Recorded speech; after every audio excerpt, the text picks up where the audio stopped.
Hare Krishna.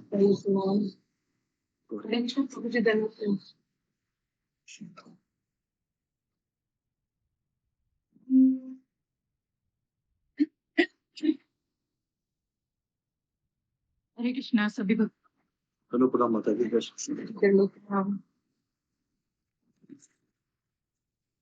प्रणाम माता जी। हरे कृष्ण।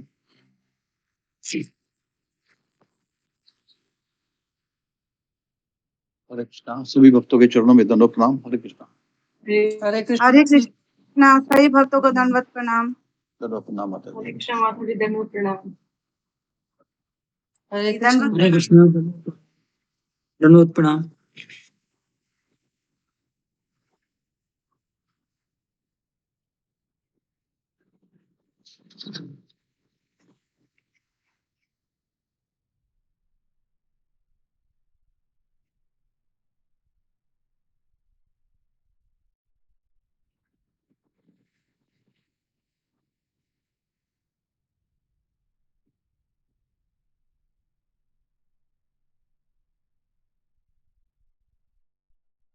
जी पूजा माता जी। हरे कृष्णा।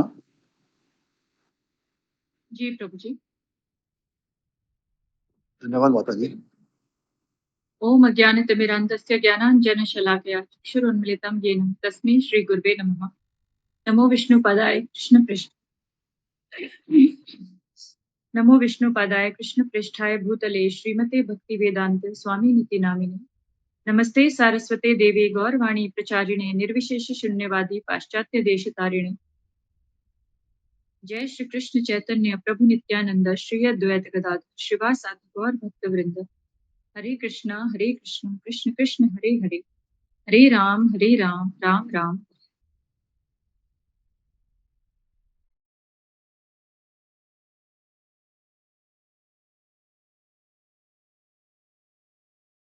श्री गुरु चरण पद्म केवल भगति सद्मा, बंधु मोहि सावधान माते जहर प्रसादे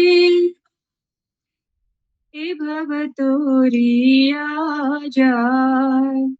कृष्ण प्राप्ति होय जहाँ होय ते, कृष्ण प्राप्ति होय जहाँ होते गुरुमुख पद्म क्या चित्त कोरियाय क्या आरना कोरि हो मने आशा श्री गुरु चरणे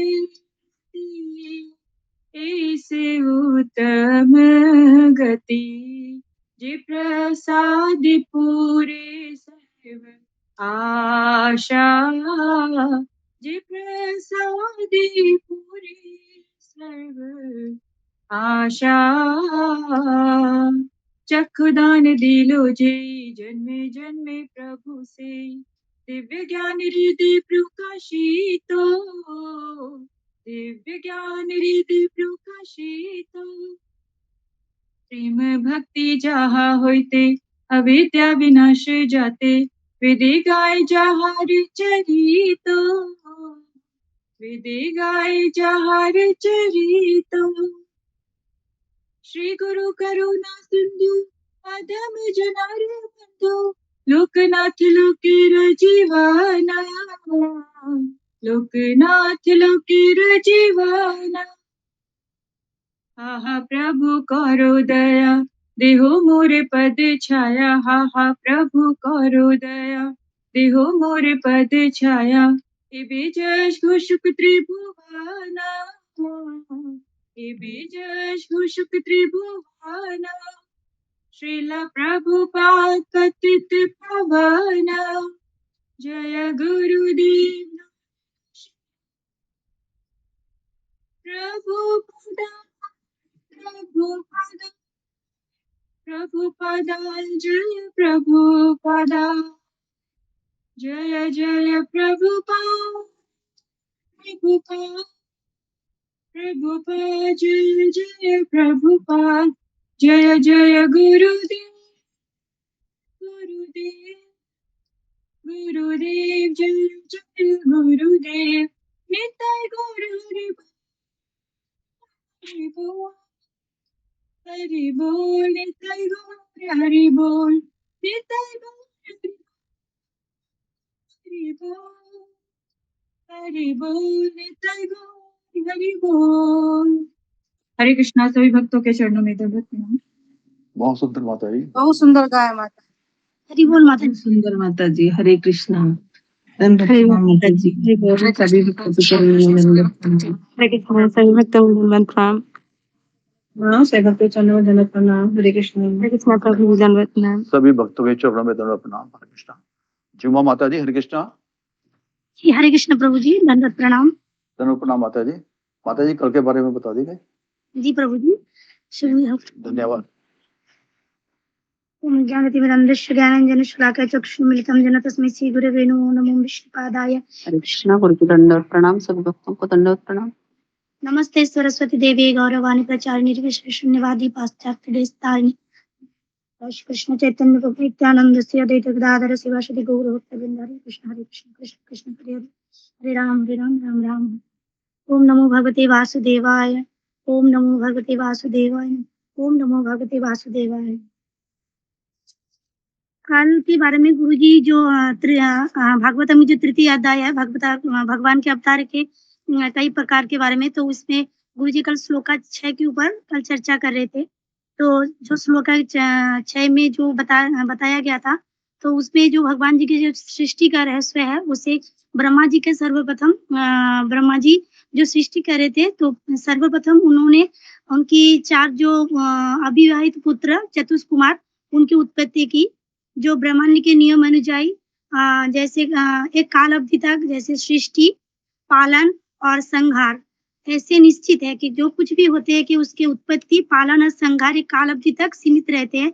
तो इस जैसी उत्पत्ति पहले ही चतुष्कुमार का उत्पत्ति हुआ, जो ब्रह्म साक्षात्कार विधि हमें सिखाने के लिए उनका प्रकट हुआ। तो ये भगवान के जो सत्यावश अवतार था वो अवतार भी कहा जाता है। और ये चतुष्कुमार एक योग्य ब्राह्मण भी है, जो मनुष्य जन्म हमें गुरुजी इनसे हमें ये सीख मिलती है कि हमें मनुष्य को जन्म से ब्राह्मण नहीं, ताकि उनके गुणों से ब्राह्मण होना चाहिए। तो ये ब्राह्मण किस तरह है, कैसे ब्रह्म साक्षात्कार मनुष्य के किससे ब्रह्म साक्षात्कार होते हैं, तो इसके वजह से हमें इसे सीख मिलती है। तो चतुष कुमार का नाम क्या है? गुरुजी बता रहे थे कि इसके पहला है जो सनत, दूसरा है सनातन, तीसरा है सनत कुमार, चौथा है सनंदन। तो ये चतुष कुमार बहुत ही गुरुजी बता रहे थे कि जो ये अध्याय है वो हमें बहुत ही गुरुत्वपूर्ण अध्याय, हमें मिस नहीं करना है, नहीं तो हम भगवान जी के कैसे अवतार है, किस तरह सृष्टि की है, तो ये हमें पता नहीं चलेगा। तो सर्वप्रथम जो ब्रह्मा जी गर्भदक्ष से विष्णु के जो कमल नाल से उत्पन्न हुआ है, तो उन्होंने गर्भदक्ष से विष्णु ही ब्रह्मा जी का माता पिता वही है। तो ब्रह्मा जी उनको कुछ पता नहीं चल रहा था, कुछ समझ नहीं आ रहे थे। उन्होंने क्या किया, उस कमलनाल की जो डंडी है उसके अंदर घुस गए। तो वहाँ अंदर जाने के बाद अंधेरे ही अंधेरे दिख रहे थे, कुछ दिखाई नहीं दे रहे थे। तो जब वो उससे बाहर आके उन्होंने बैठ गया तो वो निराश हो गई। तब उनसे एक बात सुनाई दी कि तप, ता और पा, तो तप करके एक जो ध्वनि है उनको सुनाई दिया। तो इसे गुरुजी हमें सीख देते कि हमें अस्तित्व को खोज करना है तो हमें भी तप करना है। हमें मनुष्य जीवन का क्या लक्ष्य है, क्या अस्तित्व है, किस लिए हम यहाँ आए हैं, तो इसके बारे में भी हमें तप से ही पता चलते हैं। तो इसलिए गुरुजी पहला प्रश्न किया कि हमें तप किसे कहते हैं या तप शब्द का अर्थ क्या है? तो तप शब्द का ये अर्थ है कि जीवन के उच्चतम उद्देश्य के लिए हमें शारीरिक असुविधाएं का स्वीकार करना है।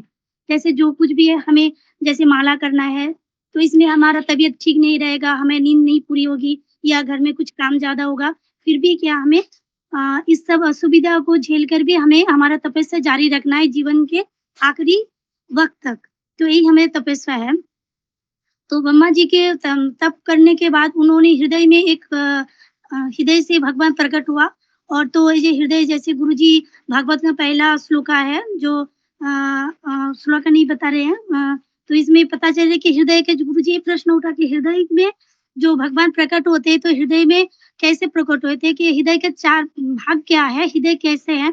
तो हृदय के 4 भाग है। तो इसे गुरुजी ड्रॉ करके बताते हैं कि एक हृदय हमें आंकना है और उसे हमें 4 भागों में बताना है कि क्या-क्या है हृदय के अंदर। तो पहला है मन, दूसरा है बुद्धि, तीसरा है अहंकार और चौथा है चित्त। चित्त का मतलब क्या है? चित्त का डेफिनेशन क्या है कि जैसे हमारे पूर्व जन्म का संस्कार है, तो उसको जो पूर्व जन्म का संस्कार हमारे जो स्टोर रहते हैं, तो वही है चित्त का काम। जैसे चित्त से हमारा स्वभाव बनते हैं, जैसे हमें कुछ खाना पसंद हो, कुछ काम करना अच्छा लगता है, तो हमें इस जन्म से नहीं, वो हमारे पिछले जन्म से ही हमारे साथ आते हैं। तो चित्त का काम ही है कि पिछले जन्म का संस्कार जो कई जन्म से इकट्ठा हुए हैं, वो भी इसी जन्म में हमारे साथ आते हैं। तो हमारा खाने का पसंद है, नापसंद है, कुछ खाने के हमें कुछ लगाव या हमारी बुरी आदत, अच्छी आदत, सभी चित्त से ही आते हैं। तो सर्वप्रथम हमारे चतुष कुमार का उत्पत्तिया। और जैसे गुरुजी दूसरा प्रश्न ले रहे थे कि हमें ब्रह्म साक्षात का मिनिमम योग्यता क्या है? तो ब्रह्म साक्षात होने के लिए हमें कम से कम पहले ब्राह्मण बनना होगा। और इससे ब्राह्मण का सबसे बड़ा गुण क्या है? तो इसे बताते हैं कि ब्राह्मण का सबसे बड़ा गुण है हमें निस्वार्थ रूप से हमें ज्ञान प्रदान करना। कुछ भी हमें चाहे मिले या ना मिले, हमें ज्ञान बांटना है। तो इसे ही ब्राह्मण का डेफिनेशन कहा जाता है। जन्म से ब्राह्मण, जैसे गुरुजी ऐसे सभी को प्रश्न पूछते थे कि जन्म से ब्राह्मण है, कर्म से नहीं। तो इसे भागवतम का कुछ चरित्र का नाम बताने पूछ रहे थे। तो जैसे रावण, वो जन्म से ब्राह्मण था लेकिन कर्म से वो नहीं था। अश्वत्थामा, धुंधुकारी, परशुराम जी सभी वो ब्राह्मण थे लेकिन कर्म से वो ब्राह्मण नहीं थे। लेकिन परशुराम जी कुछ अलग ही है, क्योंकि वो ब्राह्मण है लेकिन वो क्षत्रिय, जो भगवान के स्वयं रूप है, वो क्षत्रिय धर्म पालन किया। तो ये और जो जन्म से क्षत्रिय है और वो कर्म से ब्राह्मण, तो इसमें विश्वामित्र मुनि, वो जो पहले से वो एक राजा थे लेकिन वो कर्म से ब्राह्मण हुआ है। तो इसे विश्वामित्र मुनि का उदाहरण देते हैं। तो पहले जो उत्पत्ति हुआ तो पहले 4 कुमार उत्पत्ति होते हैं, लेकिन चतुष कुमार ने कहा कि हम विवाह नहीं करेंगे, हम सृष्टि के लिए कुछ योगदान नहीं, क्योंकि वो ब्रह्म साक्षात्कार थे, उनको भगवान के बारे में ही पहले से पता था। जैसे भगवान को जानने की तीनों जो स्तर है, ब्रह्म साक्षात्कार, परमात्मा संस्कार और भगवान साक्षात्कार, तो वो ब्रह्म साक्षात्कार में कैटेगरी में पढ़ते हैं। तो जब ब्रह्मा जी ने सुने कि वो सृष्टि में उसको सहायता नहीं कर पाएँगे, तो बहुत ही वो गुस्से हो गए। तो उसकी जो भ्रुकुटी थे, तो उसकी भ्रुकुटी से रुद्र का प्रकट हुआ। जो इसमें और गुरुजी एक-एक बताते हैं कि जैसे चतुष्कोर हमें क्या सीख देते हैं। चतुष्कोर हमें भक्ति का सीख देते हैं, किस तरह हमें भक्ति करना है, कैसे हमें जीवन के उद्देश्य पालन करना है, भगवान की सेवा में, भगवान के प्रचार में, तो वही हमें सीख चतुष्कुमार मिलते हैं। तो इसमें गुरुजी बताते हैं चतुष्कुमार 4 थे, तो क्यों? क्योंकि ये हमें और एक सीख देते हैं कि हमें भक्ति अकेले-अकेले नहीं कर पाएँगे। हमें कम से कम मिनिमम 2-4 लोगों के साथ हमें भक्ति करना है, हमें भक्ति संगति से करना है, हम अकेले भक्ति नहीं कर पाएँगे। तो भक्ति का ही भक्तिमय जीवन के प्रोसेस ही हमें सभी के संगति से हमें भक्ति करना है, भगवान का नाम गान कीर्तन वगैरह करना है। तो फिर गुरुजी बताए थे कि महाविष्णु के जो रंध्र से ब्रह्मांड निकलते हैं, उनका भी एक एक्सपायरी डेट होते हैं। जब भी वो उनके रंध्र से निकलते हैं, तो उनका एक्सपायरी डेट भी फिक्स होते हैं। जैसे कुमार का उत्पत्ति हुआ है, चतुष्कुमार उत्पत्ति हुआ कि भौतिक सृष्टि का जो कौमार अवस्था था, तो उससे उन लोगों को उनका निर्मित हुआ प्राकट्य हुआ।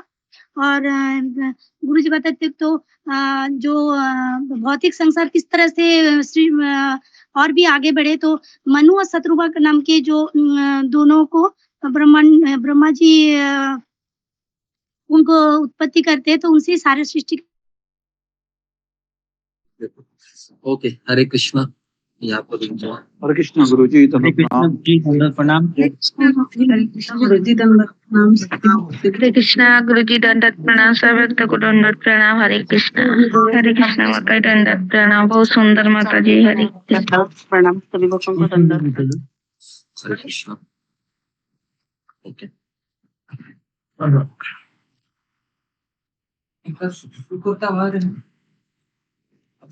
ओके, ओम अज्ञानतिमिरान्धस्य ज्ञानाञ्जनशलाकया चक्षुरुन्मीलितं येन तस्मै श्रीगुरुवे नमः।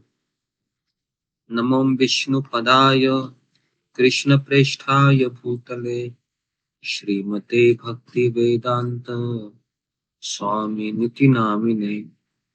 हरे कृष्णा गुरुजी दंडवत प्रणाम। नमस्ते सरस्वती देवे गौरवाणी प्रचारिणे निर्विशेष शून्यवादी पाश्चात्य देश तारिणे। हे कृष्ण करुणा सिंधु दीनबंधु जगतपते गोपेश गोपिका कांत राधा कांता नमोस्तुते। तप्त कांचन गौरांगी राधे वृंदावनेश्वरी वृषभानुसुते देवी प्रणमामि हरिप्रिये। वाञ्छाकल्पतरुभ्यश्च कृपा सिन्धुभ्य एव च पतितानां पावनेभ्यो वैष्णवेभ्यो नमो नमः।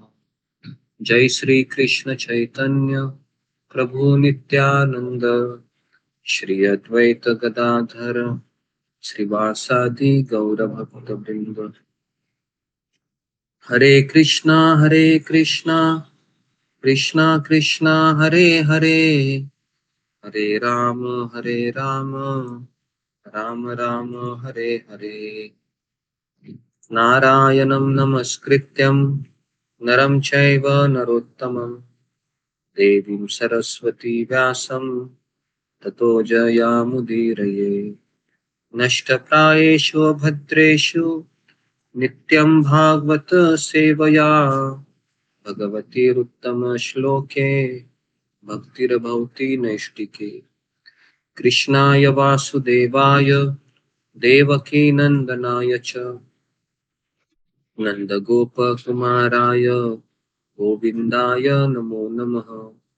मुखं करोति वाचालं पंगुं लंघयते गिरिं यत्कृपातमहं वन्दे श्रीगुरु दीनतारिणम्।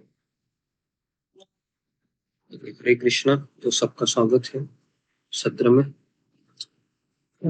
तो आज एकादशी है। कौन सा एकादशी है? कामदा। चलो,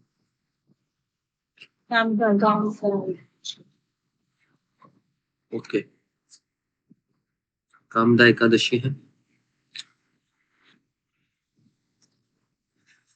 तो एकादशी है तो थोड़ा सा हम कीर्तन करते हैं, फिर मैं आपको एकादशी का महात्म्य बताता हूँ, कामदा एकादशी का, फिर हम भागवतम के 2 श्लोक कवर करते हैं।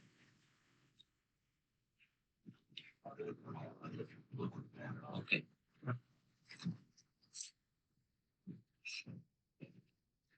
एक भजन गाते हैं कीर्तन करने से अच्छा।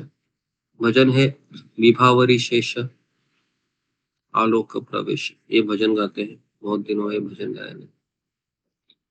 विभावरी शेष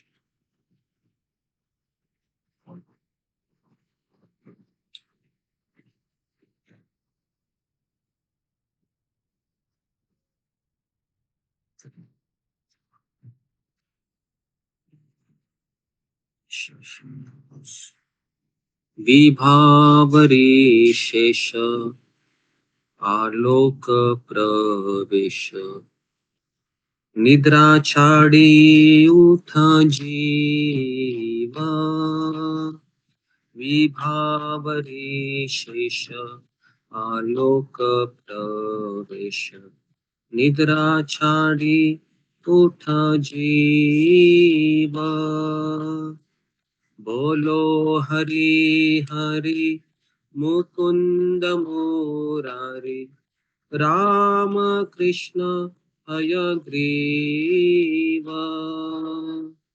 नरसिंह वामन श्रीमधुसूदन,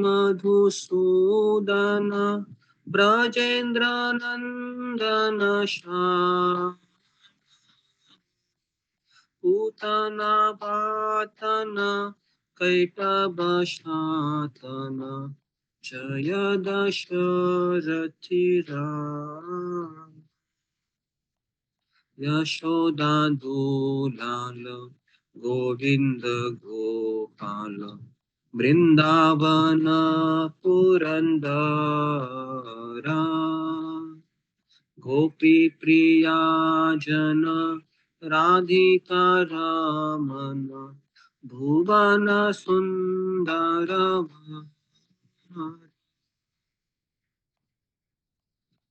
रावण अंतकर माखन तस्कर, गोपी जन वस्त्रहारी,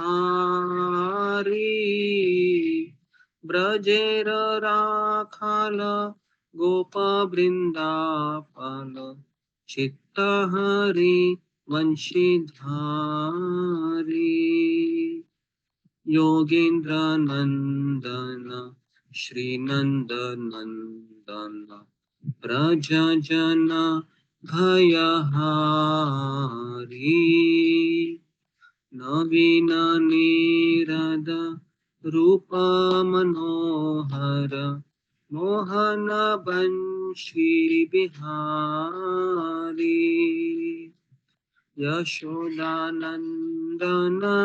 कंस निसूदन, निकुंज रास विलासी, चरण कानन रास परायण, वृंदा विपिन निवासी, आनंद वर्धन प्रेम निकेतन, फूलकर योजक काम, गोपांगनागन चित्त विनोदन, समस्त गुण गण धाम,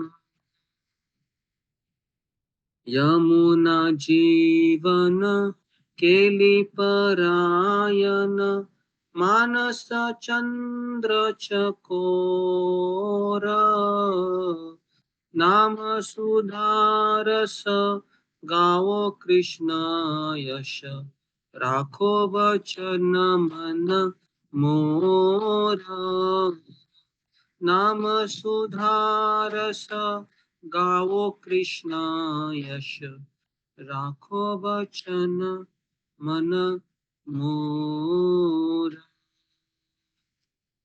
हरे कृष्ण। तो अभी हम आगे बढ़ते हैं। हरे कृष्ण। तो भागवतम के पहले हम थोड़ा सा आपको ये बताते हैं महात्म्य।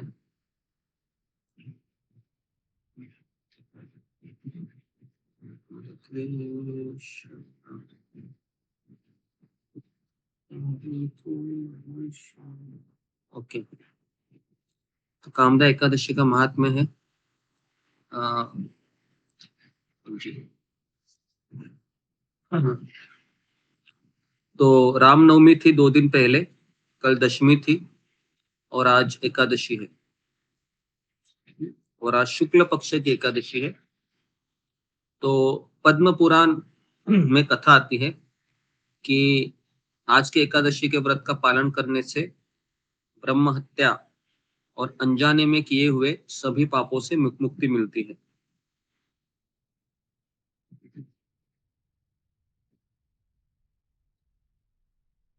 तो हमें एकादशी के दिन सुबह ब्रह्म मुहूर्त में उठकर स्नान करके स्वच्छ वस्त्र पहन के व्रत का संकल्प करना चाहिए, है ना। और फिर भगवान हरि के नाम का जाप करना चाहिए। इसकी कथा ऐसी है कि प्राचीन काल में पुंडरीक नाम का एक राजा था जो भोग विलास में डूबा रहता था। उसके राज्य में ललित और ललिता नाम के स्त्री और पुरुष बहुत प्रेम से रहते थे। एक दिन क्या हुआ, राजा की सभा में ललित गीत गा रहा था, लेकिन अचानक उसका ध्यान तभी अपनी पत्नी पर चला गया, मतलब ललिता के ऊपर। तो गा रहा था, अचानक उसका स्वर बिगड़ गया। यह देखकर राजा पुंडरीक बहुत क्रोधित हो गया और उसने क्रोध में आकर ललित को शाप दिया कि तुम राक्षस बन जाओ। अभी आप बोलोगे इसमें बुराई क्या है, अपने पत्नी के ऊपर ही तो देख रहा था, लेकिन राजा को गुस्सा आया, शाप दिया।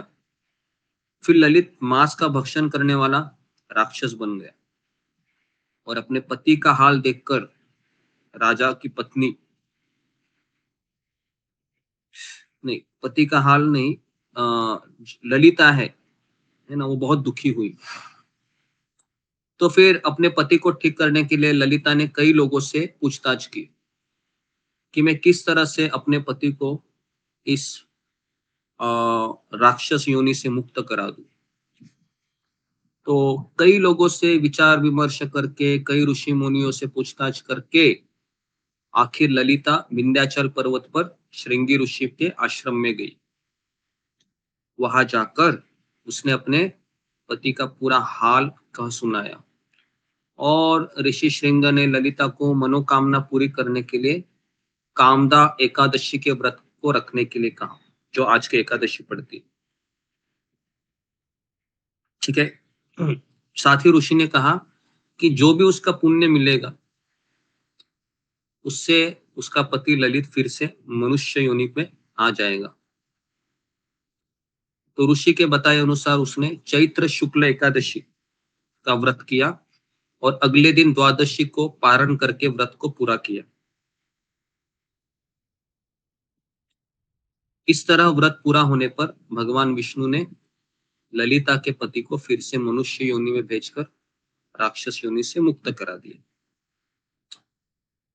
तो ये कामदा एकादशी की छोटी सी कथा है।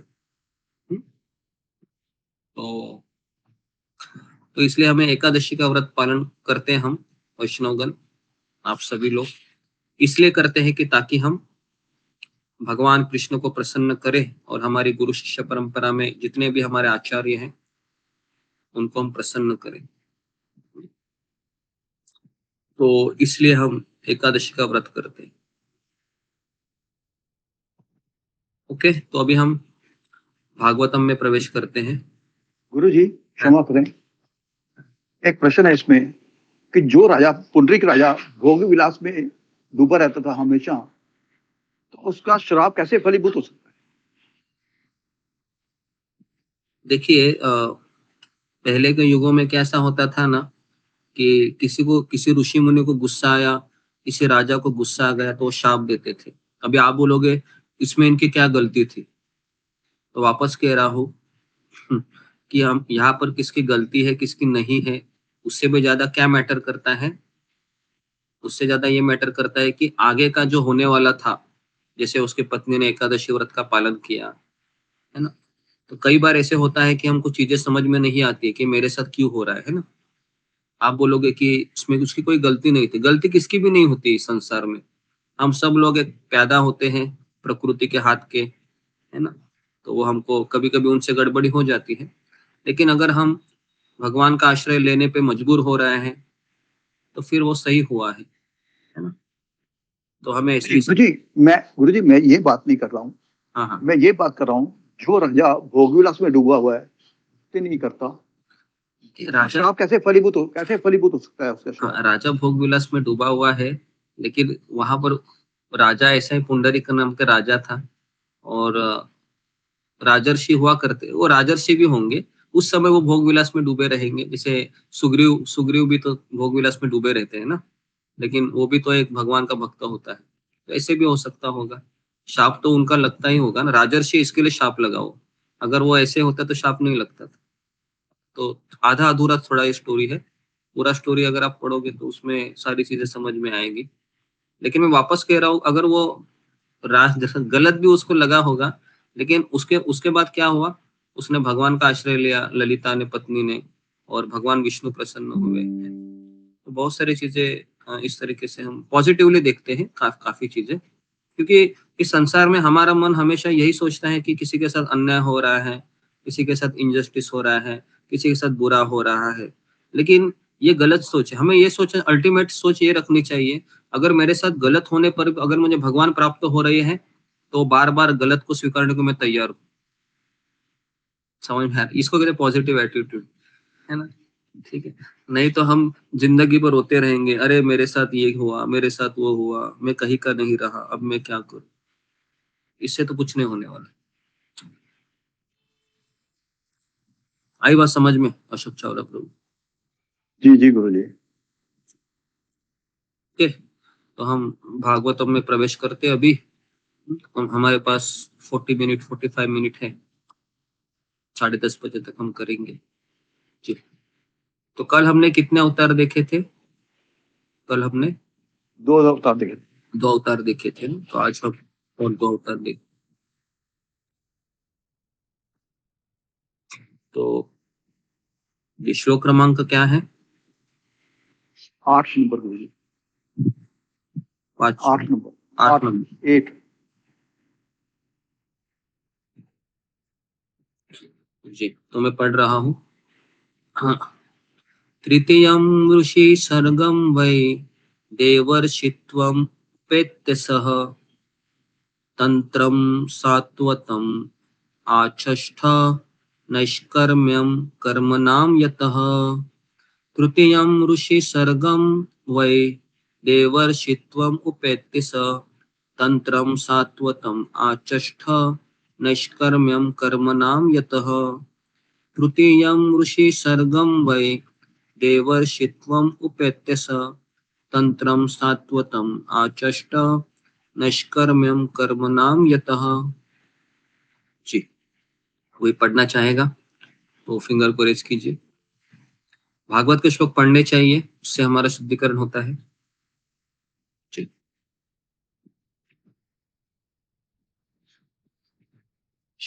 जी अशोक चावला प्रभु, आप नाम लीजिए हमेशा की तरह। गुरुजी। पद्मा कटारिया माता जी, हरे कृष्णा। पद्मा कटारिया माता जी, हरे कृष्णा।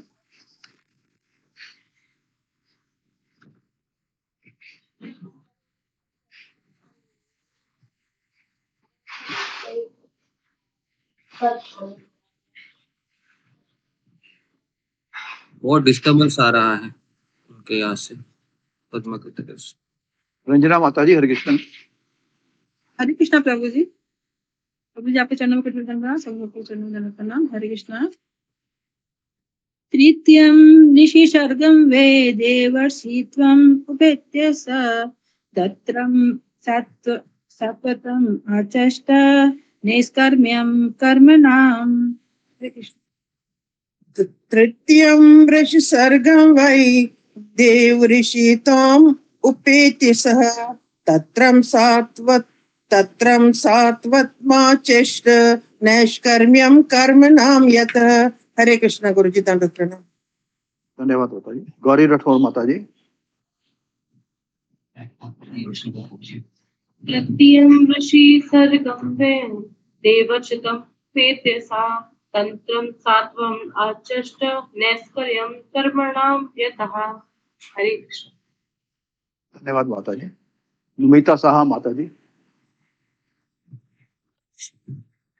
हरे कृष्णा। गुरु जी दंडवत प्रणाम। गुरु जी भक्त के चरणों में प्रणाम। तृतीय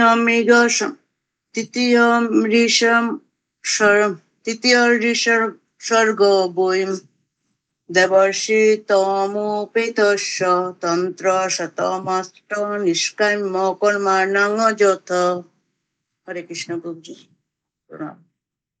धन्यवाद माता जी। देव प्रभु जी। हरे कृष्णा। हरे कृष्णा। गुरु जी दंड प्रणाम। सभी भक्तों को दंड। नित्यम ऋषि सर्गम वेदे वृषितम उपेक्षा स तंत्रम तावतम आष्टम नैष्कर्म्य कर्मणाम यत्।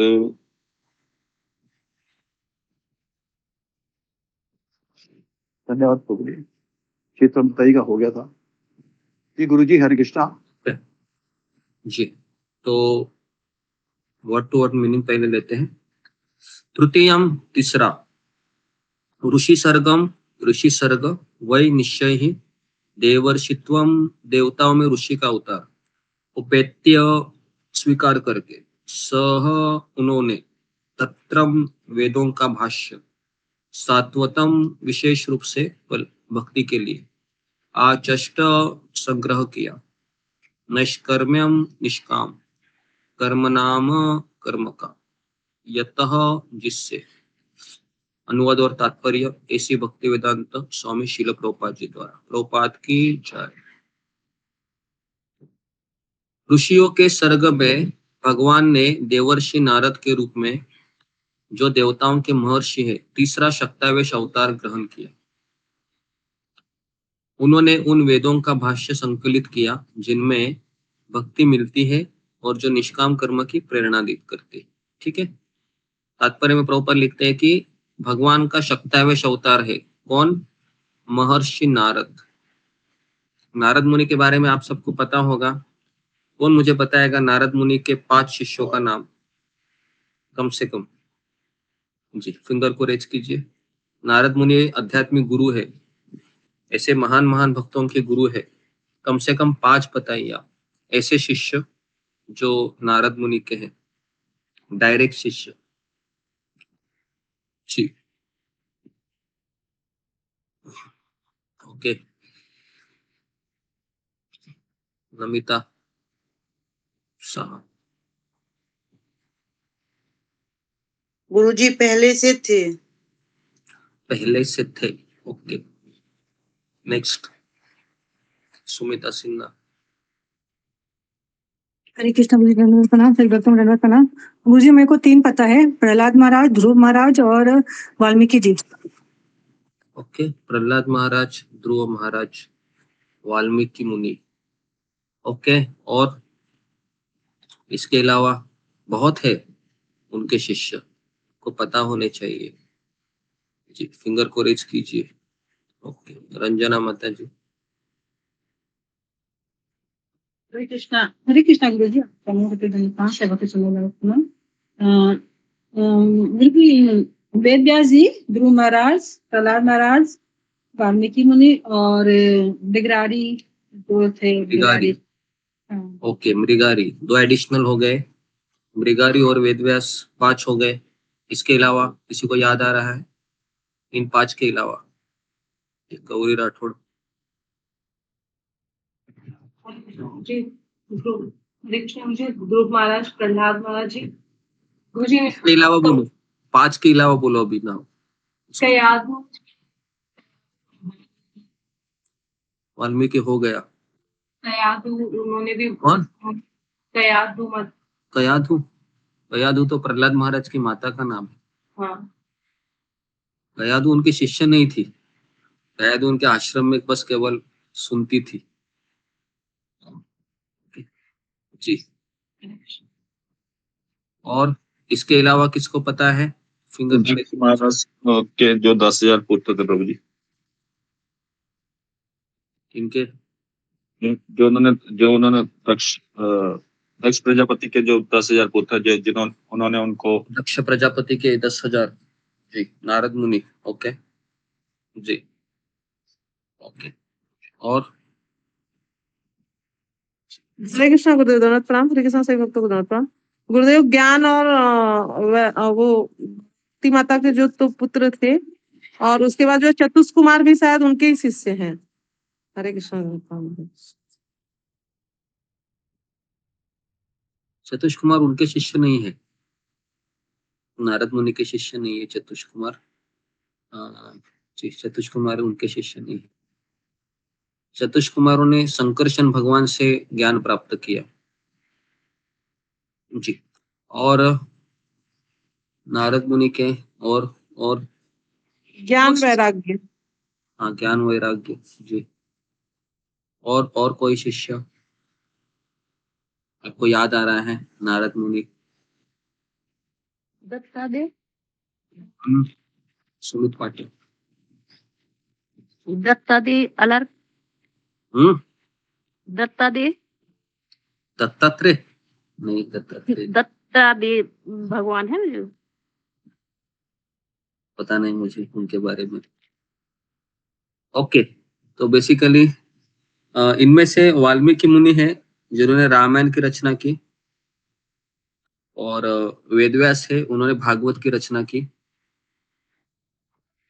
तो नारद मुनि सप्तावश अवतार है। ठीक है, आगे बढ़ते हैं अभी। तो संपूर्ण जगत में भक्तिमय सेवा का प्रचार करते हैं। नारद मुनि को शाप मिला था, पता है किसने शाप दिया था नारद मुनि को? दक्ष प्रजापति ने। क्या शाप दिया था? कि तुम हमेशा एक जगह पर खड़े नहीं रह सकते, है ना, एक जगह पर तुम नहीं रहोगे, हमेशा घूमते रहोगे।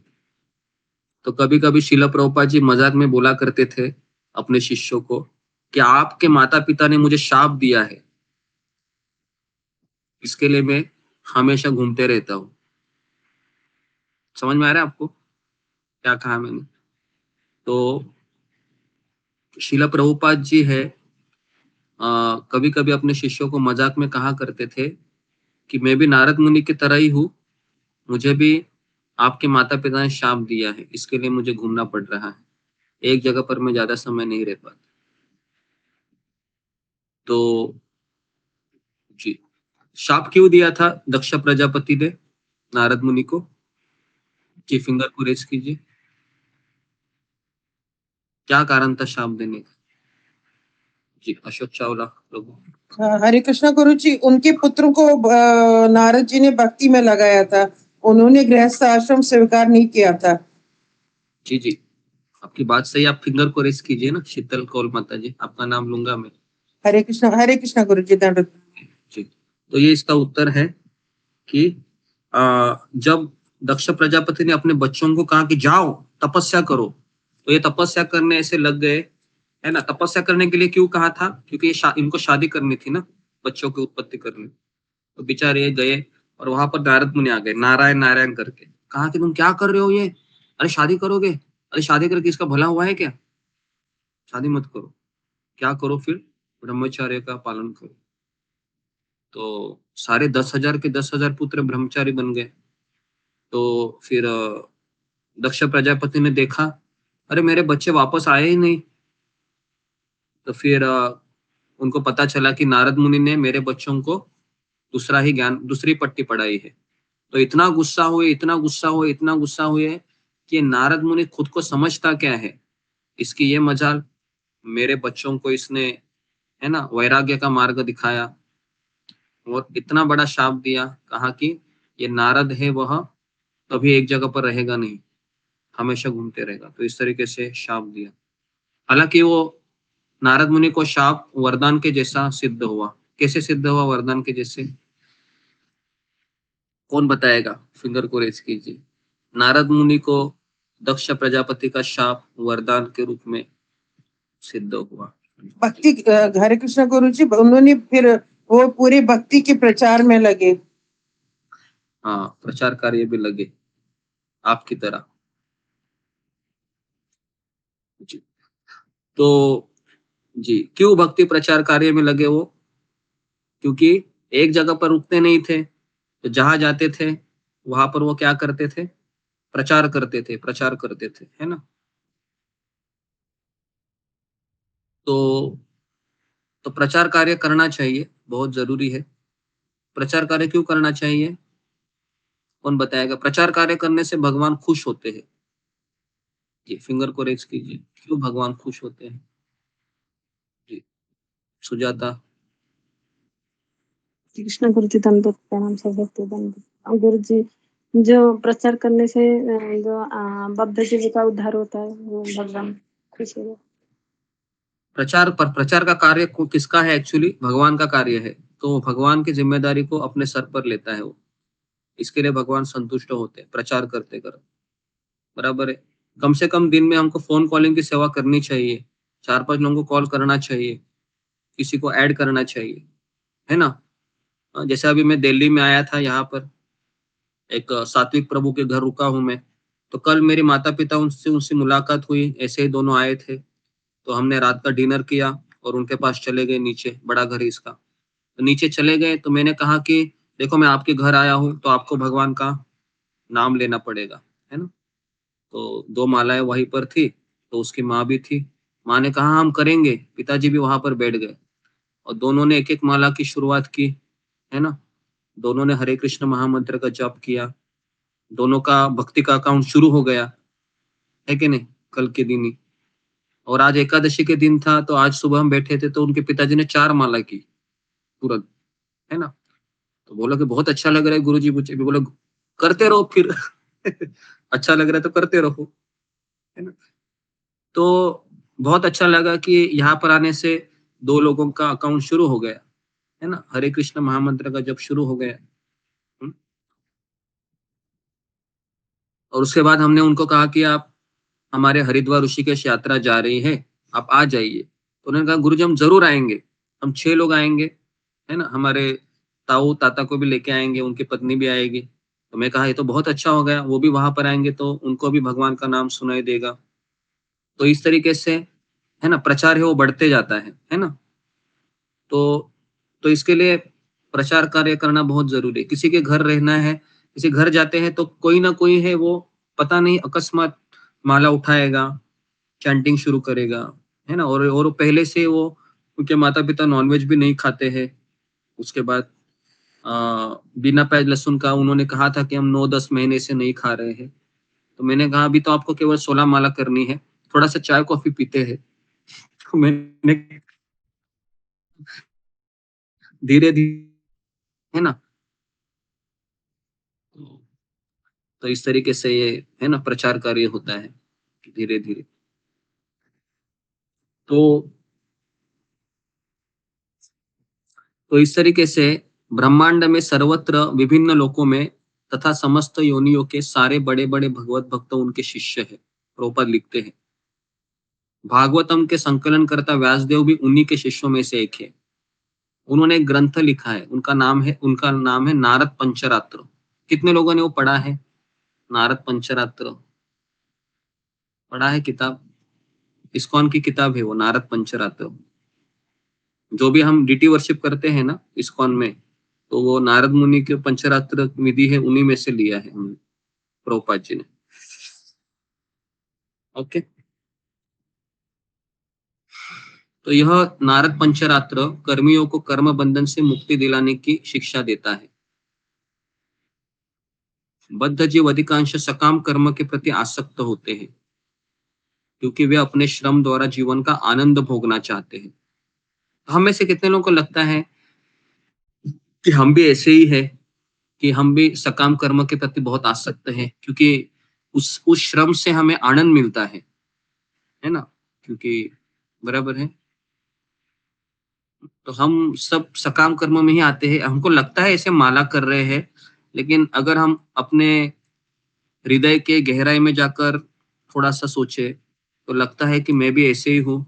मैं भी इसलिए कष्ट करता हूँ ताकि मुझे भी आनंद मिले, मुझे भी फल की इच्छा बहुत ज्यादा है कि नहीं? अरे आप केवल 2 ही लोगों ने फिंगर रेस किया। अरे आप सब मैक्सिमम 90% सकाम कर्मी है यहाँ पर। कुछ मिल रहा है इसके लिए आ रहे हैं आप लोग। आप क्या सब शुद्ध भक्त हो गए क्या? भागवत सुन रहे तो हम सब लोग सकाम कर्मी है, बराबर है। कुछ मिल रहा है इसके लिए तो आ रहे हैं। थोड़ा सा आपके घर में कुछ हो जाएगा तो कल से आप आएंगे नहीं। कितने लोग यहाँ पर ऐसे आए और चले गए हैं, है ना? तो हम सब लोग सकाम कर्मी। एक बार श्रील प्रभुपाद को सवाल पूछा किसी ने कि इस्कॉन में जितने भी दीक्षित लोग हैं वह किस श्रेणी में आते हैं? तो प्रभुपाद ने दिया 90% भक्त मेरे शिष्य है, सब सकाम कर्मी में आते हैं मैक्सिमम। तो प्रभुपाद ने कहा फिर ये कहाँ जाएंगे? प्रभुपाद ने कहा ये सब कहाँ जाएंगे बताइए? माला कर रहे हैं, दीक्षा भी लिए है, कहाँ जाएंगे? गोलोक वृंदावन जाएंगे या स्वर्ग लोग जाएंगे? कहाँ जाएंगे? स्वर्ग लोग जाएंगे, बराबर है। तो अगर हम 16 माला कर रहे हैं, हम शिक्षा दीक्षा भी ले रहे हैं, और अगर मेरे मन में अभी भी इच्छा है, अभिलाषा है, बहुत एम्बिशियस है, बड़ा आदमी बनना है, या फिर कुछ तो करके दिखाना है, या फिर बहुत सारी इच्छाएं अपेक्षाएं हैं, तो कहाँ लैंड अप करेंगे हम? कहाँ लैंड अप करेंगे? सब लोग स्वर्ग लोग है ना, बराबर। मरने के बाद आप बोलोगे अरे हमने तो आपको नहीं बुलाए थे, आप कैसे आ गए? हम तो गोलोक वृंदावन में जाना चाहिए था हमें, आप स्वर्गलोक के निवासी हैं, हमें नहीं जाना है आपके पास। वो कहेगा अरे भैया आपने माला तो की बहुत अच्छे से, लेकिन आपने इच्छाओं को छोड़ा ही नहीं, तो चलो अभी भैया मेरे साथ स्वर्गलोक में थोड़ा शेयर करेंगे। आप बोलोगे नहीं नहीं मुझे गोलोक ही जाना है, अभी बोलेगा आपका चलेगा नहीं यहाँ पर, चलो आपको चलना ही पड़ेगा। कितना बड़ा घाटा हो गया फिर, समझ में आ रहा है? हो गया कि नहीं घाटा? भागवत भी सुना हमने, भगवत गीता सुने, लेक्चर सुने जी। तो इसके लिए हमें क्या करना चाहिए फिर? सकाम कर्म की इच्छा है तो क्या करना चाहिए? कौन मुझे बताएगा? फिंगर को रेज कीजिए।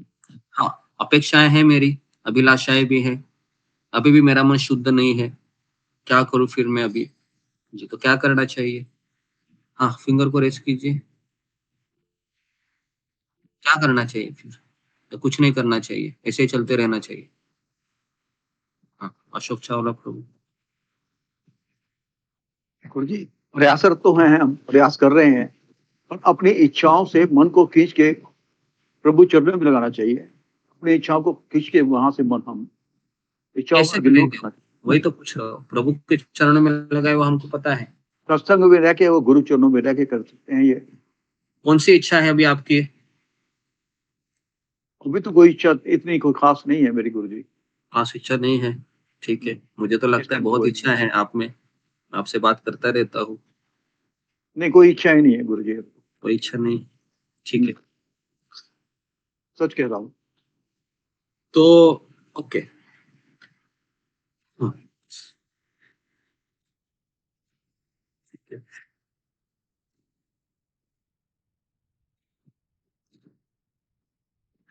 तो हमारी इच्छाएं होती है, कैसे होती है?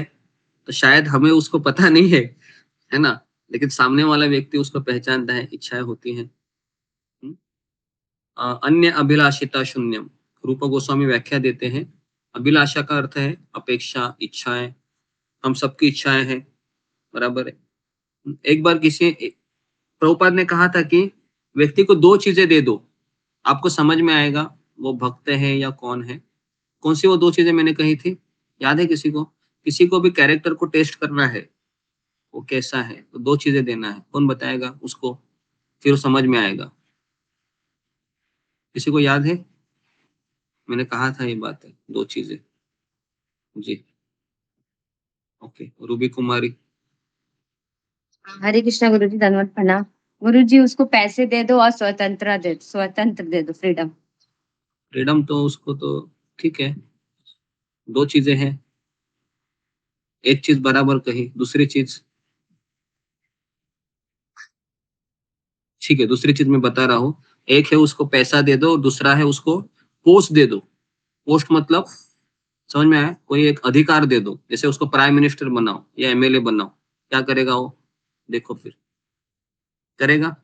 आप आपके घर में एमएलए बनिए, अगर आपको कहा एक दिन का आपका राजा बनना है ना, आपको पैसा दिया जाएगा और जो भी आप कहोगे सारे घर के लोग फॉलो करोगे, तो आपको कैसा लगेगा? अच्छा लगेगा, बोले कि चलो एक दिन में राजा बनूंगा। तो ये 2 चीजें हैं जो हमें नीचे गिरा सकते। प्रभुपाद को ये दोनों चीजें प्राप्त हुई, प्रभुपाद को दोनों चीजें प्राप्त हुई, पैसे भी मिले प्रभुपाद को, बड़ी संख्या में मिले। प्रभुपाद पोस्ट थी, प्रभुपाद की आध्यात्मिक गुरु की पोस्ट थी ना। प्रभुपाद तो कुछ भी कह सकते थे, ये करो वो करो, ऐसा करो वैसा करो, लेकिन प्रभुपाद ने हमेशा भगवान का आश्रय लिया। समझ में आ रहा है आपको? जी। तो इस तरीके से सकाम कर्म के प्रति आसक्त होने से हम यह सारा ब्रह्मांड, प्रभुपाद लिखते हैं, समस्त योनियों के सकाम कर्मों से भरा हुआ है। कौन मुझे बताएगा कि हम चाहकर भी अपनी इच्छा को क्यों नहीं छोड़ पा रहे हैं? चाहकर भी हमें पता है अपेक्षा इच्छाएं ही मेरे दुख का कारण है, लेकिन ऐसा क्या होता है कि पता होने के बाद भी हम उसके प्रति अनासक्त नहीं हो पाते हैं, और सकाम कर्मियों की श्रृंखला है वो बढ़ती जाती है, बढ़ती जाती है, बढ़ती जाती है, बढ़ती जाती है, और फिर ऐसा लगने लगता है कि ये कब तक चलता रहेगा? मुझे पता है मैं अपेक्षा क्यों कर रहा हूँ, इससे क्यों कर रहा हूँ मैं, और फिर थोड़े समय के बाद भूल जाते हैं, वापस नेचुरल हो जाता है, फिर वापस गुस्सा झगड़ा। क्यों वैसा होता है? आज कोई फिंगर पूरी नहीं कर रहे। हाँ बताइए पूजा डिमरी, बताओ।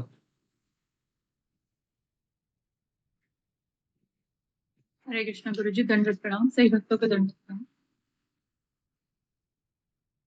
यहाँ पर मुझे एक विचार ये आ रहा है गुरु जी कि जैसे अभी आपने बताया कि इच्छाएं हम छोड़ नहीं पाते हैं, तो हमारी अपनी इच्छाएं जितनी भी हो, लेकिन हमारे जो कर्तव्य होते हैं और हमारे आसपास के जो लोग होते हैं उनकी हमसे कुछ अपेक्षाएं होती हैं, और हमारा जो भी अभी समय चल रहा है, जो भी हमारी उम्र चल रही है, उस हिसाब से भी हमारे कुछ कर्तव्य होते हैं। उन कर्तव्यों को के हिसाब से हमें क्या काम करने हैं, वो हमें कई ऐसी चीजों में बांध देते हैं जिनको हम नहीं छोड़ सकते उस समय नहीं छोड़ सकते। हाँ, हम प्लान जरूर कर सकते हैं कि किस तरीके से हम अपने काम को इस तरीके से करेंगे कि हम 4 साल बाद या 5 साल बाद अपने आप को और समय दे पाए।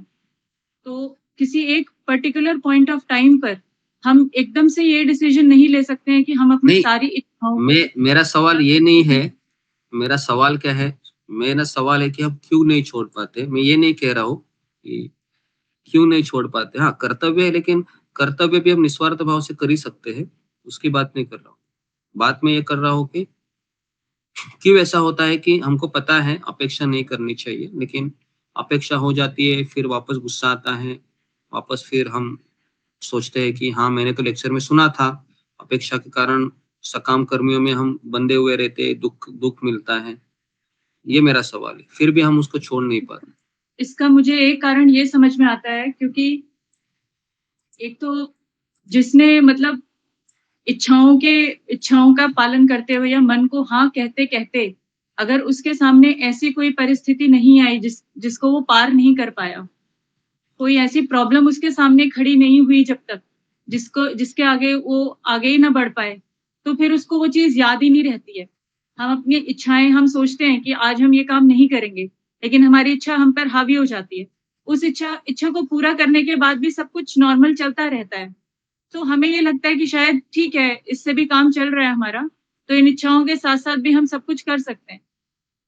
लेकिन जहां किसी दिन हमारी उस इच्छा को पूरा करने पर हमें कोई ऐसी चीज हमारे साथ हो जाती है, घटित हो जाती है, जिसका हमारे जीवन पे बहुत बुरा असर पड़ जाता है, तब हमें महसूस होता है कि हाँ, हमने वाकई में बहुत बड़ा गलत फैसला लिया था। तो यहाँ पर मुझे थोड़ा ये समझ में आता है कि जब तक हमें कोई वास्तव में कोई सुनने की बात अलग होती है कि हमें बुरे परिणामों का भोगना पड़ेगा, लेकिन जब तक वास्तव में हम कोई बुरा परिणाम नहीं भोगते हैं, तब तक हम उस चीज को याद नहीं रख पाते। अनुभव नहीं होता है तब तक हम याद नहीं रख पाते। उसके बाद जाकर हम मतलब कठोर बन पाते हैं अपने साथ। दूसरों के लिए तो हम बहुत कुछ कह देते हैं, लेकिन अपने साथ हम कठोर नहीं बन पाते। ओके जी, तो इसका एक लाइन में उत्तर है कि क्यों ऐसा बताने का प्रयास अच्छा किया, लेकिन इसका एक लाइन में उत्तर मुझे कोई दे देगा क्यों ऐसा होता है? जी, सुमिता सिन्हा। हरे कृष्णा प्रणाम।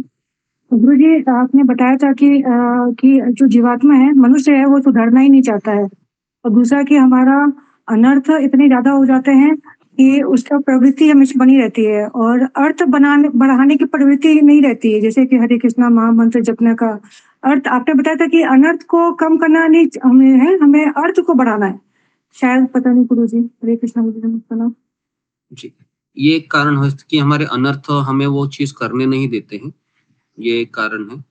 दूसरा कारण जी, गुरु जी, हरे कृष्ण गुरु जी, आसक्ति के हम बहुत आसक्त हो जाते हैं, जैसे अपने गृहस्थ में या किसी मनुष्य इसमें आसक्ति के कारण। हाँ, वही अनर्थों के कारण आसक्ति इसलिए रहती है क्योंकि अनर्थ है ना। दूसरा है कारण क्यों ऐसा नहीं हो पाता है। जी, रीना सिंह। अच्छा, हरे कृष्णा काम गुरुदेव। गुरुदेव, जो मैंने इतना पिछले जन्म का अपना कर्म लाया हुआ है अपने, और जो जन्म से जो है कि मैं जिस अभ्यास में हूँ, तो वो इतने जल्दी नहीं जाएगा। हम सुन रहे हैं लेकिन इतनी जल्दी नहीं जाएगा, वो धीरे धीरे भक्तों के संग से और गुरु की कृपा से ही जाएगा। ओके, तो बेसिकली हमें पता है, लेकिन क्या होता है कि एक तो हमारे अनर्थ भी है, और दूसरा कारण है कि हम इतने सीरियस नहीं है और सिंसियर भी नहीं है भक्ति में। ये दूसरा कारण है जिसके कारण ये बार बार हमें अपयश या असफलता का सामना करना पड़ता है भक्ति में, है ना। सिंसियर का अर्थ है कि रोज टाइम पंक्चुअल होना टाइम पे, और जो आपने व्रत लिया है 16 माला करना अच्छे से, कभी कभार नहीं होता है तो फिर वो सिंसियरिटी हट जाती है फिर।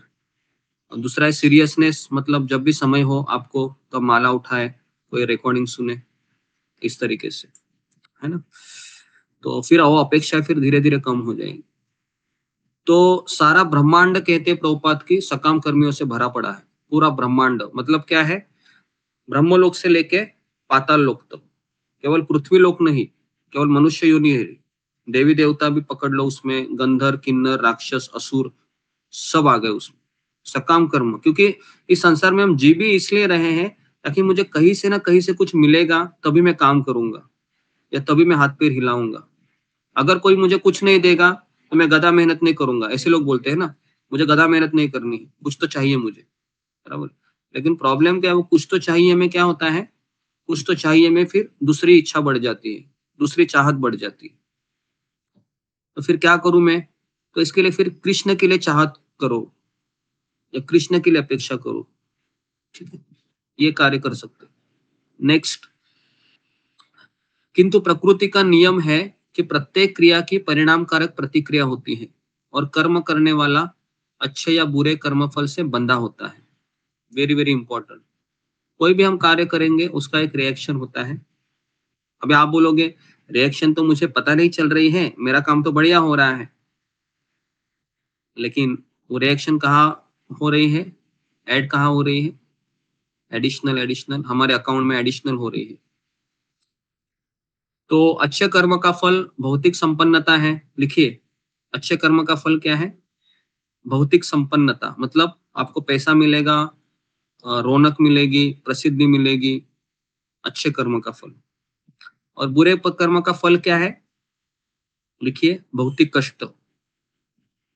जी, अच्छे कर्म का परिणाम सुविधा, संपन्नता, और बुरे कर्म का परिणाम कष्ट, बहुत कष्ट मिलते हैं, भौतिक कष्ट। फिर भी भौतिक दशाएं, चाहे वे सुख हो या दुख हो, अंततः दुख का कारण ही बनती है। तो प्रभुपाद का कहना है, चाहे सुख हो या दुख हो, अंततः दुख का ही कारण बनते हैं। क्यों? कौन मुझे बताएगा? बहुत सुंदर ये सेंटेंस है प्रभुपाद जी का, सोचने जैसा है। प्रभुपाद कहते हैं कि सुख हो या दुख हो, अल्टीमेटली वो दुख का ही कारण बनता है। आपका कोई उदाहरण याद आ रहा है आपके जीवन का? उदाहरण देकर मुझे बता रहा है। चाहे सुख मिले आपको या दुख मिले, अंततः वो दुखी बनता है। जी, बताइए बताइए, बाकी के लोग बताइए। मीनाक्षी रावत।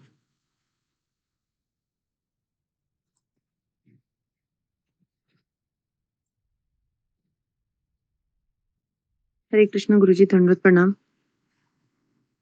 सभी भक्तों को दंडवत प्रणाम। गुरुजी, जैसे एक शादी का भी ऑप्शन था कि हाँ शादी करेंगे, जैसे घर वाले ढूंढते हैं अपनी पसंद से कि हाँ शादी करेंगे तो खुश रहेंगे और ऐसा परिवार मिलेगा, या जैसे जैसे जो चीजें हमें चाहिए थी कि हाँ एक लड़की में होनी चाहिए, एक जीवन साथी में होनी चाहिए, वो खुशी सोच के शादी होती है। लेकिन जब उस परिवार में जाते हैं, वो उस व्यक्ति के साथ में रहते हैं, तो फिर वो दुख मिलना भी शुरू हो जाता है। तो जैसे आपने कहा कि खुशी ढूंढते, लेकिन खुश के बाद भी वो दुख ही मिलता है, मतलब वो सुख वाली चीज में भी तो वही है गुरुजी। हरे कृष्ण। ओके, ये हो सकता है जी। तो इस पे मैं ज्यादा नहीं, क्योंकि सबको पता है ये भौतिक जीवन में सुख भी मिले तो वो थोड़े समय में दुख का कारण बनता है, क्योंकि वो जो सुख है ना, वो भौतिक संकल्पना के ऊपर आधारित है या भौतिक अपेक्षाओं के ऊपर आधारित है। तो इसके लिए उसको दुख में परिवर्तित होना निश्चित ही है।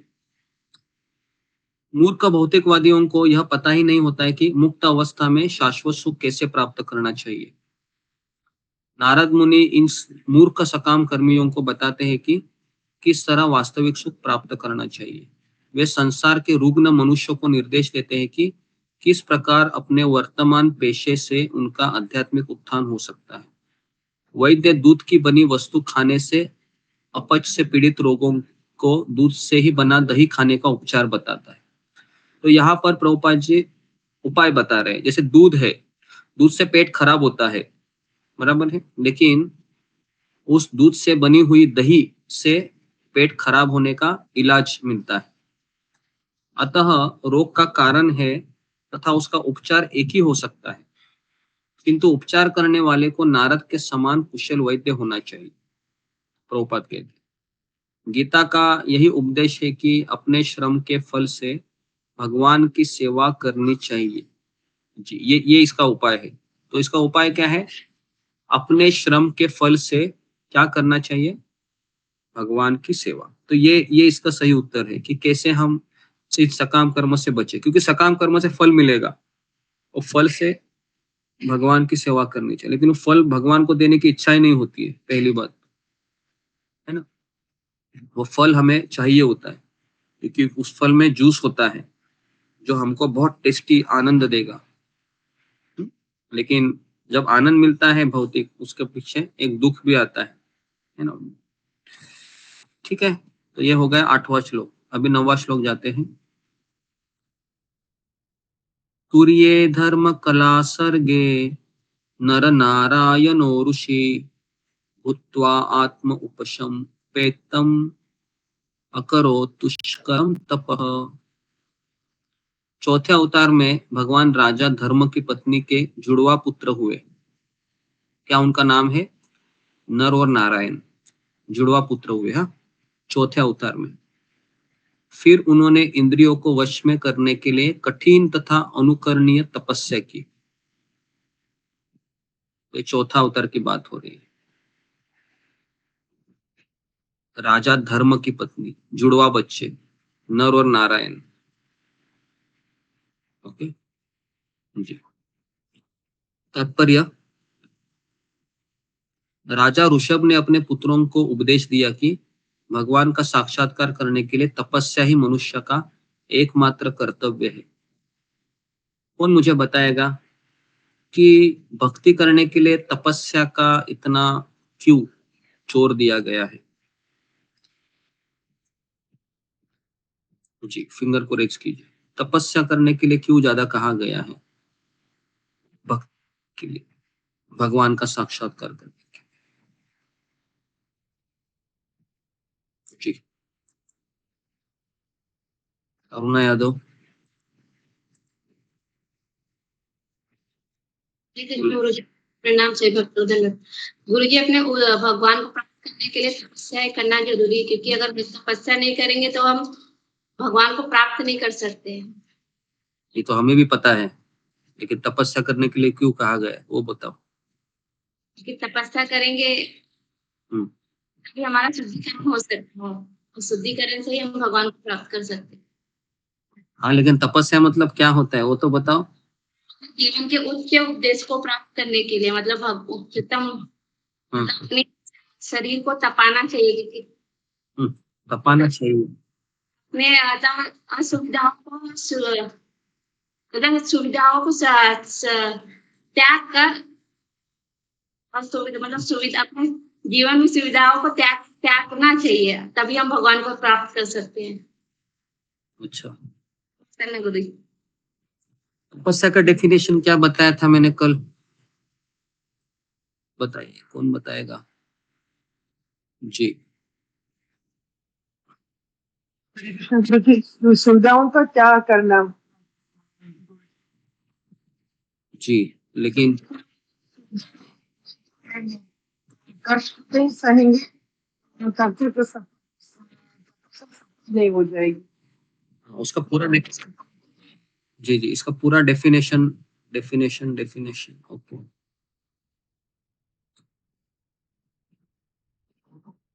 जी, सुषमा गोराई बोलो। गुरु जी दंडवत प्रणाम। गुरु जी हमने बताया था तपस्या का मीनिंग है जीवन का उच्चतम उद्देश्य को, शारीरिक और सुविधा को स्वीकार करना। जीवन को, है ना, उच्चतर उद्देश्य के लिए शारीरिक असुविधाओं को स्व इच्छा से स्वीकार करना। इसका उदाहरण क्या था? इसका उदाहरण हमने दिया था, जैसे अभी आज एकादशी है, बराबर है, आज एकादशी है, तो जीवन का उद्देश्य है कि भगवान को प्रसन्न करना, तो आज वो मौका है, तो इसके लिए हम दाल राइस खाते हैं, हम नहीं खाते हैं, बराबर है। हम घूमने वगैरह भी नहीं जाते आज के दिन, बराबर है। अधिक से अधिक हम अपनी जरूरतों को एकदम कम रखते हैं और हम ज्यादा से ज्यादा समय भजन में लगते हैं, बराबर है जी। तो इसको कहते हैं तपस्या। तो जी, अतएव हमें शिक्षा देने के लिए भगवान ने यहाँ पर नारायण ऋषि का, भगवान भूलक्कड़ जीवों पर अत्यंत दयालु रहते हैं। देखो, भूलक्कड़ मतलब जो भूल जाता है। हम क्या भूल जाते हैं हमेशा? कि मैं भगवान का सेवक था, भगवान का सेवक हूँ, भगवान का सेवक रहूंगा, ये भूल जाते हैं। हम ये भी भूल जाते हैं कि भगवान मेरे स्वामी है, मेरा उनके साथ एक संबंध है, हम ये भी भूल जाते हैं। हम ये भी भूल जाते हैं कि मुझे एक दिन मरना है, ये भी हम भूल जाते हैं, बराबर है। भूल जाते हैं कि नहीं? हमें एक दिन यहाँ से जाना है, रोज भूल जाते हैं हम। हमको लगता है कि मुझे यही रहना है, हम हमारे 1 BHK फ्लैट से 2 BHK में जाएंगे, 2 BHK से 3 BHK में, बस सपनों की दुनिया में गोते लगाते रहते हैं, पता ही नहीं चलता है कि एक दिन जाना है। तो भूल जाते हैं। भगवान भूलक्कड़ जीवों पर अत्यंत दयालु रहते हैं। भूलक्कड़ जीव मतलब भूल नहीं जा रहा है, मुझे एक दिन जाना है, जाना है, जाना है। तो लोग बोलते हैं एक दिन जाना है तो फिर तुम डरा हुआ जिंदगी जिएगा, है ना, इसके लिए उस चीज को याद ही मत कर, बोलते हैं लोग ऐसे, उस चीज को याद मत कर। अरे याद नहीं करेगा तो आने वाला नहीं है क्या? आने वाला है ना, याद नहीं भी करोगे तो भी आने वाला है। तो क्यों ना मैं अपने आप को तैयार करूं, जब आएगा तब मैं, है ना, तैयारी रख करूंगा, मैं भगवान का नाम लूंगा या अपने आप को कोशिश करूंगा। और ठीक है, तो अतः वे स्वयं आते हैं और अपने पीछे आवश्यक आदेश को छोड़ जाते हैं। वे बद्ध जीवों को भगवत धाम वापस बुलाने के लिए अपने उत्तम पुत्रों को भी प्रतिनिधि बनाकर भेजते हैं, भगवत धाम वापस बुलाने के लिए। हाल ही में अभी सबों की स्मृति में है कि भगवान चैतन्य भी ऐसे ही कार्य के लिए इस कलयुग में पतित आत्माओं पर विशेष कृपा करने के लिए प्रकट हुए थे। नारायण अवतार की पूजा आज भी हिमालय पर्वत में बद्री नारायण में की जाती है ना। बद्रीनाथ थे, लास्ट ईयर हम गए थे बद्री का आश्रम, तो वहां पर नारायण अवतार की पूजा की जाती है। उद्धव जी के साथ है वहां पर बद्री नारायण। बद्री का अर्थ क्या है? लक्ष्मी, है ना। बद्री मतलब लक्ष्मी, लक्ष्मी नारायण। तो इस तरीके से ये हो गया दूसरा। ओके, यहाँ पर किसी का कुछ प्रश्न है?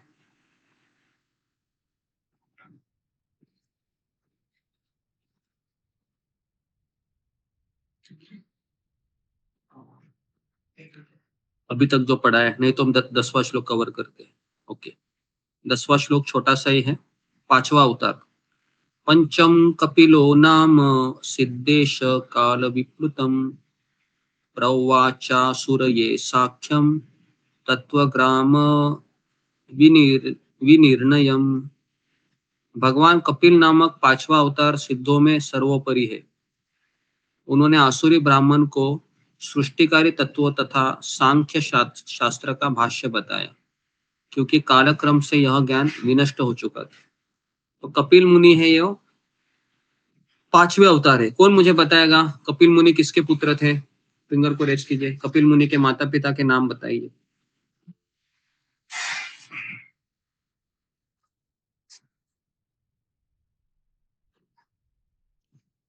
बताइए, इतना तो आना चाहिए एटलीस्ट आप लोग। ओके, नेक्स्ट जी बताइए। रबीना। हरे कृष्ण गुरुजी, दंडवत प्रणाम सभी भक्तों को। दंडवत प्रणाम गुरुजी। देवहूति और करदम ऋषि। हाँ, करदम मुनि और देवहूति, है ना, इनके पुत्र थे कपिल मुनि, बराबर है। तो आजकल लोगों को पूछा जाएगा कपिल मुनि को आप जानते हो क्या? वो बोलेंगे नहीं, हम कपिल देव को जानते हैं, है ना। वो कपिल देव पता है, कपिल मुनि पता नहीं है। तो भगवान कपिल है, वह 5वां अवतार है। ठीक है। तो तात्पर्य में प्रभुपाद लिखते हैं कि उन्होंने किसका ज्ञान दिया? सांख्य योग। सांख्य योग मतलब क्या है? जो महत तत्व में 24 तत्व होते हैं ना, महत तत्व मैंने बताया था 24 तत्व, उसका पढ़ाई करते हैं सांख्य योग में, है ना। पृथ्वी, अग्नि, जल, वायु, आकाश, पूरा डिटेल में, है ना। तो सांख्य दर्शन कहते हैं उसको। तो अगर आपको पढ़ना है तो भागवतम का 3रा स्कंद में कपिल मुनि ने पूरा अपनी माता देवहूति को उपदेश दिए हैं, तो उसमें वो सांख्य योग है। तो ये 5वां अवतार है। ठीक है, अभी 6ठा अवतार बता रहा हूं मैं। षष्ठमत्रे अपत्वत्वं वृत्त प्राप्त अनुसूयया अन्वीक्षिम अलकार्य प्रहलाद आदिभ्य उच्चवान। पुरुष के 6ठे अवतार अत्रि मुनि के पुत्र थे। वे अनुसूया की प्रार्थना पर उनके गर्भ से उत्पन्न हुए थे। उन्होंने अलर्क, प्रहलाद तथा अन्यों को अध्यात्म के विषय में उपदेश दिया। तो 6ठा अवतार है अत्रि मुनि के पुत्र, अनुसूया की प्रार्थना, तो उनको दत्तात्रेय कहते हैं। लिखिए, 6ठा अवतार अत्रि मुनि के पुत्र दत्तात्रेय। तो भगवान ऋषि अत्रि तथा अनुसूया के पुत्र दत्तात्रेय के रूप में अवतरित हुए। ब्रह्मांड पुराण में पतिव्रता पत्नी के प्रसंग में भगवान द्वारा दत्तात्रेय के रूप में अवतार लेने की कथा का वर्णन है। उसमें कहा गया है कि ऋषि अत्रि की पत्नी अनुसूया ने ब्रह्मा, विष्णु तथा शिव के समक्ष प्रार्थना की कि हे प्रभु, यदि आप मुझ पर प्रसन्न हैं तो मुझसे वर मांगने के लिए कहते हैं। तो मेरी प्रार्थना है कि आप तीनों मिलकर मेरे पुत्र बने। तो इस तरीके से भगवान ने फिर दत्तात्रेय के रूप में आत्मदर्शन की स्थापना की तथा अलर्क प्रहलाद, यदु, हय आदि को विशेष रूप से उसका उपदेश दिया। तो ये प्रहलाद अलग है, ठीक है जी। तो इस तरीके से ये हो गया छठा अवतार। समझ में आ रहा है? 6 अवतार हो गए, ठीक है। तो आज हम 6 अवतार ही कवर करते हैं। तो आज हमने 4 अवतार देखे। तीसरा अवतार कौन सा देखा? नारद मुनि का। चौथा अवतार कौन सा देखा? नर नारायण ऋषि। 5वां अवतार कपिल मुनि का। और छठा अवतार देखा ये दत्तात्रेय।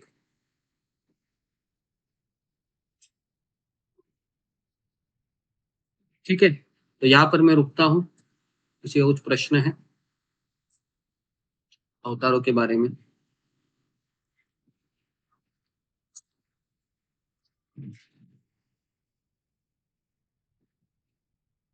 छठा अवतार है, 7वां 8वां, कुल मिलाकर कितने अवतार है? 21 अवतार है लगता है इसमें। 21-22 अवतार, 20।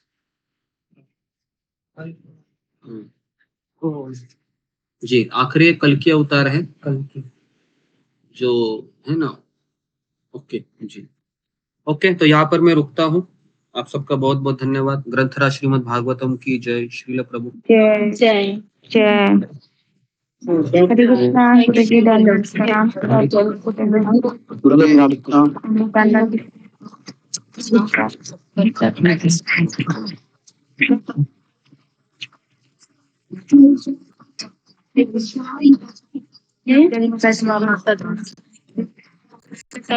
प्रणाम।